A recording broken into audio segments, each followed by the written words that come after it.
Although Mike could feel chomping teeth against the bandages of his leg, he was pretty sure that the cupcake was getting mostly a mouthful of galls and paddling. It hasn't yet managed to sink its teeth into the meat of his leg. Mike flung his leg against the floor, using the hard surface to scrap the cupcake off him. The cupcake tumbled back. Mike immediately scrabbled toward the caling prop. When Mike was still a couple feet from the weapon, he stretched out his fingers. He was almost. Mike screamed and a gagged jolt of pain shot his leg. He looked back. The cupcake had reattached, and this time it got a better grip. It had a mouthful of Mike's calf, and it was starting to gnaw its way in Mike's leg like it was an ear of corn. Mike flipped over and started using his right leg to kick the cupcake in his left leg. The cupcake hung on to Mike as Mike stomped on it. Once, twice, three times. Finally, his heel managed to land square in the center of the cupcake's goofy eye face. The blow wrenched the cupcake free of Mike's leg. Unfortunately, it took a good sized chunk of Mike's calf with it when it tumbled away. Mike was hit with a wave of nausea, but he ignored it. He also ignored the rush of liquid warmth pouring down his leg. He had to get the calf prob. Mike surged toward the prob and grabbed it. He fumbled to find the power switch. A catter followed by a raspy buzz let Mike know that the cupcake was once again in motion. The buzzing sound grew louder, and Mike knew that thing had launched itself towards the back of his head. Mike spun from his stomach to his head. He brought up the cowling prob. His timing was impeccable. When he pointed the calf prob to the space above his head, the prob skewered the cupcake right through its buck-teeth mouth. A spark show similar to the one Mike had seen on stage, but on a similar scale, blew up right in front of his face. The sparks came from the cupcake's round, white eyes. Mike flipped the cattle prod, sending the cupcake flying. It hit the floor, rolled, and was still. That was when Mike's mind provided him with a sick version of what would have happened if he hadn't turned around. The cupcake would have landed on the back of Mike's head. It would have chewed through him, the same way it had gone through the skull of a man Mike had found in the parts and service room. Mike shook the unwelcome inner movie. He concentrated on getting on his feet. Abby risked a peek from the bright red and gold side of the big arcade machine. Abby didn't know what game it was. She immediately shrank back into her hiding spot. Foxy was standing at the front of the arcade, next to the smashed prize cabinet Abby had darted past less than a minute ago. The animatronic, who used to be Abby's friend, was turning his head from side to side. His eyes, which were really, really bright, looked mad. He was trying to find Abby, and not for anything good. Or maybe Abby was wrong. Maybe Foxy was still her friend. Maybe he wasn't mad at her. Maybe he was worried for her. She decided to take another itsy-bitsy look. Abby braced herself against the side of the big game cabinet. She started to lean forward. Her hand slipped. Tiny music busted out. The animatronic's lights flare up. Pings and dings and beeps blip over Abby. Foxy's head whipped around. He shot his gaze toward the look at me machine. Abby flattened herself against the cold metal side of the machine while it continued to scream. She's over here. Abby's finger must have grazed the power button. Dumb, she thought. She would have been more careful. She wouldn't have tried to look again. She squeezed her eyes shut as she heard the stomp, stomp, stomp of Foxy's approaching footsteps. Dancing casually herself into being such a stupid baby. She shot away from the noisy machine and hurled through the ball pit. Once there, she quickly and quietly lowered herself into the sea of many colorful plastic balls. Right before she pulled her head out under the surface, Abby snuck a look back towards where she's been hiding. Foxy has reached the still shrilling cabinet. He looked down at it and then looked around it. Abby knew very beneath the plastic ball. She held her breath as if she were underwater. Mike, limping heavily, reached the center of the dining room. He checked the stage. Freddy and Bonnie were still prone to the stage floor. Mike looked towards the small stage. It was empty. Where was Foxy? Abby? Mike called softly. He'd seen her go towards the arcade. He headed that way. Mike was still several feet from the arcade when he heard the voice calling his name. A child's voice. Mike turned, and he felt the blood draining from his face. Standing in the archway that led to the lobby and main corridor was a little boy. A little boy whose tousled black hair and blow-like lips. Carrot? Mike whispered. Abby had started to breathe again. She opened her mouth and took a gasp of air and another and another. Silent little breaths. The air didn't smell good at all. It smelled dirty and spoiled, like food that was too old. But Abby did her best to ignore the yucky stench. She held herself super duper still. From the stomping footsteps, Abby could tell Foxy was getting close. Had they been playing a warmer, colder game, Foxy was getting warmer, a lot warmer. More stomps. Foxy was hot, hot, hot. Abby was sure if Foxy looked down, he'll be staring right at where she laid, hidden by the pool of brightly colored balls. She didn't move even a tiniest muscle. Mike walked toward to his little brother. Garrett didn't move. All Garrett was just standing in the straw archway. She stared blankly at Mike. Garrett, Mike said again, louder this time. He's here, Mike, Garrett said. The boy took a step backward, then a second step. Wait! Mike called out. Mike hurried forward as fast as his legs could let him. He crossed a few feet between himself and Garrett a little more than a couple seconds, but when Mike was almost in the archway, Garrett melted away. It was as if Garrett became part of a glooming under the archway. He was there, and then he was something else. In Garrett's place, someone in a rabbit costume appeared. Not just someone, a man. Mike could tell this from the rabbit's height and its stride, and its grandstanding squat. The rabbit strode towards Mike. Mike put on the brakes and began backing up. He wanted to turn and run, but he couldn't take his eyes off the repellent rabbit. The animatronics were ragged and dirty, but they were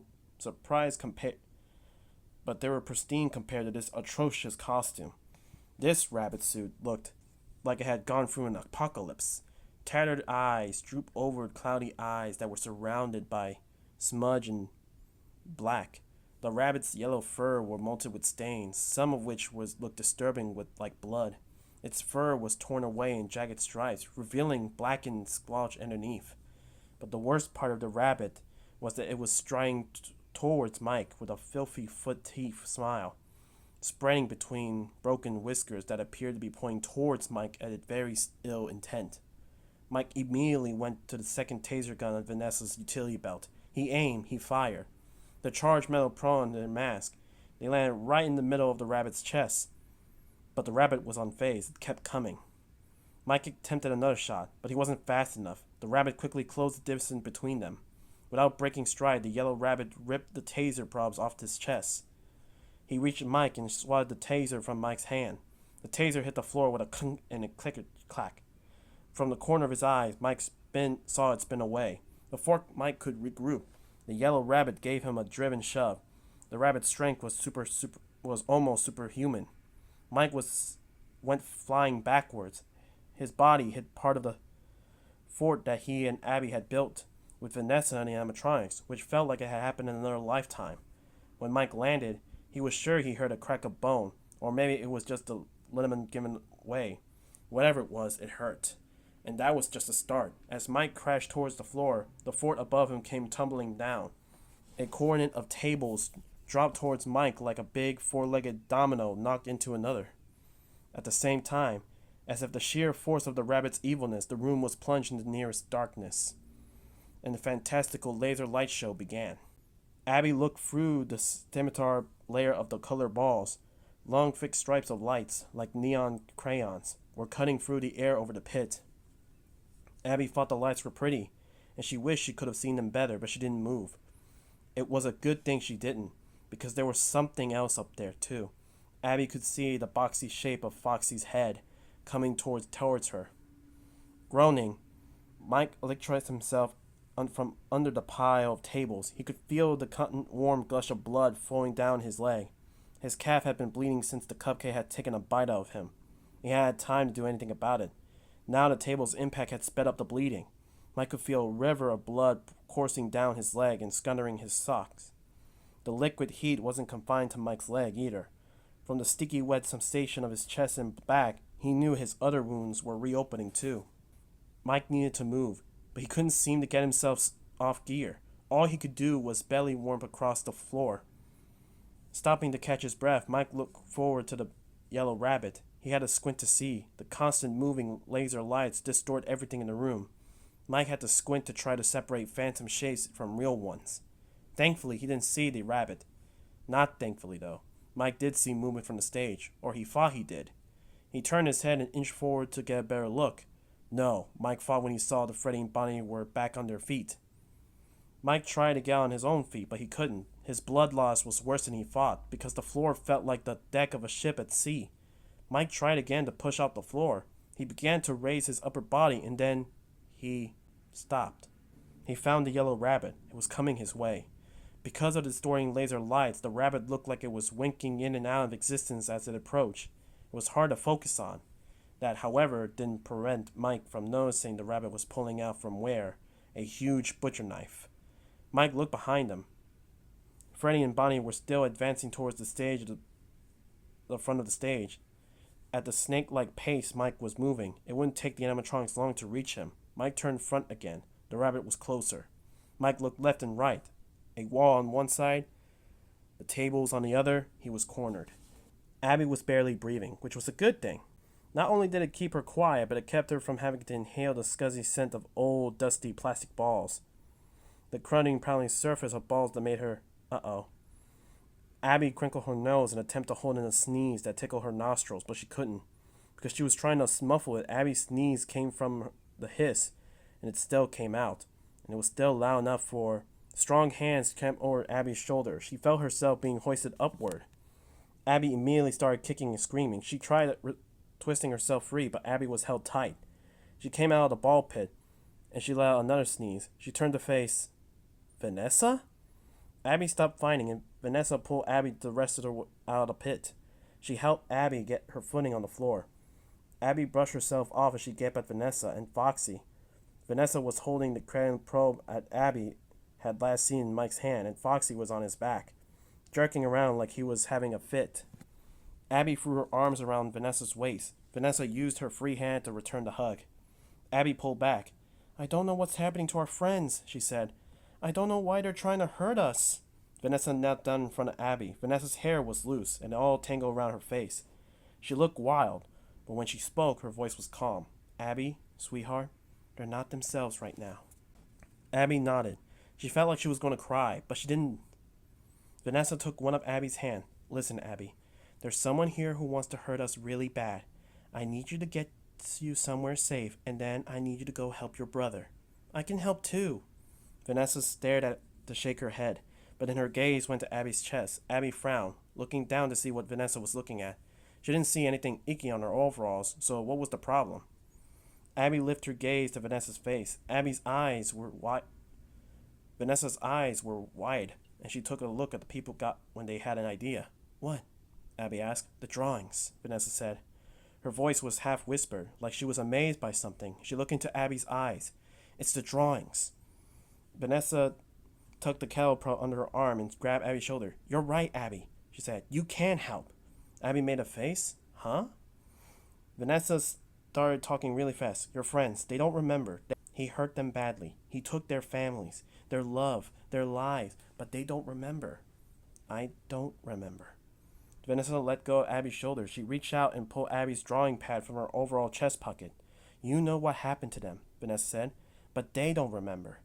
Vanessa pulled out Abby's pencils and used them to tap on the pad. "So tell them." Abby looked from her pad and pencils into Vanessa's face. "What?" Abby suddenly jumped back to memory. A really recent one. She remembers seeing a spotlight drawing. The one of the yellow rabbit and the 5 kids.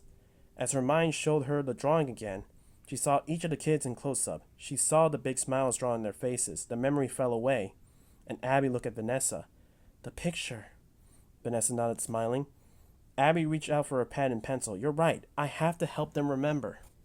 The yellow rabbit bore down on Mike, waving the butcher knife in the air like it was a baton, and the rabbit was a depraved, orchestrated conductor. Mike couldn't stand and run. He couldn't drag himself away in the speed of light. He couldn't sink into the floor or turn invisible. All he could do was look up at the rabbit and say, "Go to heck." The rabbit kicked Mike in the face. Mike's head recoiled, and the back of his skull hit the floor. The mother of all headaches kicked in instantaneously. Hot, thick, coppery liquid filled Mike's mouth. It started to run down his throat. He gagged and spit it out. Mike tried to get his eyes to focus, but it didn't want to cooperate. They were somewhere on the la-la land of mellows filled with butterflies. That was okay. Mike was going to cower in a whimp, summoning what strength he still had. Mike turned his head to face the rabbit again. "I said," Mike said as clearly as he could, "go to..." The rabbit kicked Mike again. This time, Mike's resolve to be hard failed him. His head bounced on the floor again, and the meadows and butterflies turned into confusion of laser lights and crooked teeth and evil eyes and an inky, dreary vision of hell. Mike saw his mind-choking landscape through the vapor of gray. Even so, he was able to see the knife raised above his chest. As he fought to stay conscious and began to lose the battle, Mike heard, "That's enough!" Was that Vanessa's voice? It didn't matter, Mike agreed. He had enough. He stopped fighting. He closed his eyes and let his consciousness take a break. Tucked behind the barrel pinball machine that was missing glass, Abby sat across on the floor. She was hidden, but she could still see the dining room. She was bent over her drawing pad. Her pencil scribbled as fast as she could to make the move. When Vanessa shouted, though, Abby looked up. Abby had pressed her lips together to stop the crying from coming out. Her brother was laying totally still on the floor. Blood was all over him. The yellow rabbit, holding a knife, stood above Mike. Vanessa was maybe 20 feet behind the rabbit, and she held a gun in both hands, the way Abby had seen on TV. On TV, though, cops' hands don't shake the way Vanessa's hands were shaking. The rabbit's knife stopped in midair, but the rabbit didn't turn around. Vanessa's hand shook even harder. Abby wanted to watch what was happening over by her brother, but the only way she could help Mike was to keep drawing. So she looked back down at her pad. As she did, though, she saw movement to her left. Abby glanced that way. Nothing. Where was Foxy? Was he still down? It didn't matter. Abby had to finish her drawing. From the dining room came the sound of a low growl. From the rabbit, Abby thought. She caught her lower lip between her teeth and put her pencil on the page again. "Drop the knife," Vanessa said. Abby started splitting her attention between the drawing and what was going on with Vanessa and the rabbit. That wasn't a hard thing to do. Abby was used to watching TV while she drew. She knew Mike thought she didn't watch the TV, but she did. Abby drew, and Abby watched the rabbit, back still to Vanessa, begin to remove the rabbit costume's head. Vanessa's shaking got worse. Abby could see that the person inside the rabbit was a man with graying dark hair. "A little old for tantrums," the man said. Then he turned. "Aren't we, Vanessa?" he said. Abby's pencil flattered. She didn't like the look of the man at all. He had a thin face and a high forehead. He also had very narrow eyes. He looked slimy. "I'm not kidding, Dad," Vanessa said. "Drop it." "Dad?" Abby thought. Poor Vanessa. "It's over," Vanessa said. "I don't think so, sweets," the man said. "You may have forgotten your loyalties, but I assure you they have not." The man gestured towards Freddy and Bonnie, who were at the front edge of the stage. They were standing at attention. "Go on," the man said to the animatronics. He pointed at Mike. "Rip him into little bitty pizzas." Freddy and Bonnie stared across the stage. Heading its short flight of stairs, they weren't walking quite right, but they were walking well enough to get to Mike much faster than Abby wanted them to. The man in the rabbit suit looked at Vanessa. "Now why don't you put that silly thing away and help Daddy clean up the mess you made?" He took a step toward Vanessa. "We both know you won't actually use." The sound of the shot made Abby's pencil shoot across the stage in its ragged line. The point of the pencil gouged the paper. Abby ignored both the line and the hole on the paper as she kept drawing. At the same time, she saw the man kind of jump backward. He looked down his shoulder. Abby could see that Vanessa's bullet had put a hole in the rabbit's suit. And the man. The man didn't seem bothered by the bullet, but he was angry, Abby could tell. The man snarled at Vanessa and put his rabbit head back on. Then he charged towards her. Abby wasn't as startled by the next 3 minutes of the gunfire. She knew she didn't have much time yet, so she forced herself to keep drawing, even as she watched Vanessa's shots get past the rabbit. Vanessa was shaking too much and aim right. Abby fought, and that is why the man in the rabbit shirt was able to reach Vanessa. She grabbed her by the throat. "You had one job," the rabbit said. "Keep him in the dark and kill him if he found out too much." Vanessa spit in her dad's face. "That's 2 jobs, he said. "You tell him," Abby fought, still drawing. "Shut up," the yellow rabbit screamed. At the same time, he shoved a big, awful knife into Vanessa's stomach. Abby felt her own stomach get real tight, and she felt like she was going to throw up, but she didn't. She kept drawing. The rabbit dug his finger tighter around Vanessa's throat and lifted her up. Vanessa's feet flopped in the air several times above the floor. Abby screwed up her face. Abby was so scared for Vanessa that Abby thought she could feel icky, furry rabbit fingers wrap around her neck, but she kept drawing. Vanessa caught at her dad's chokehold. She tore at her dad's hand, but she didn't let go. As she fought, Vanessa looked towards Mike. Abby shot a glance at her brother, too. Her pencil made one last mark on the pad. Freddy and Bonnie were almost reaching Mike. Time to go. Abby got up and ran. Vanessa was again staring at the evil rabbit's eyes. The rabbit, still choking Vanessa with one hand, was totally focused on her. He didn't see Abby at first, but Vanessa did, and she smiled. Abby ran towards the wall of pictures. Her drawing flapped like on a bird's wing in the hand. "No!" the man in the rabbit suit yelled. Uh-oh, he's seen Abby. Abby flicked a look at the rabbit, but she didn't slow down. Not even when the rabbit let go of Vanessa's neck and turned towards her. "Stop!" Vanessa shouted. Abby knew Vanessa wasn't talking to her, but Abby's steps faltered when she saw that Vanessa had dropped her hand. Vanessa was gripping on the blade of the knife, which was sticking out of her stomach. The rabbit still had one of those in his hands and the other in the other. The rabbit looked down, grunting. He tried to tug the knife out of Vanessa's belly, but Vanessa wouldn't let go. Abby could see that Vanessa was hurting bad. Vanessa's face was really white and was all twisted up, but she still managed to say in a gasp, "I won't let you hurt her too."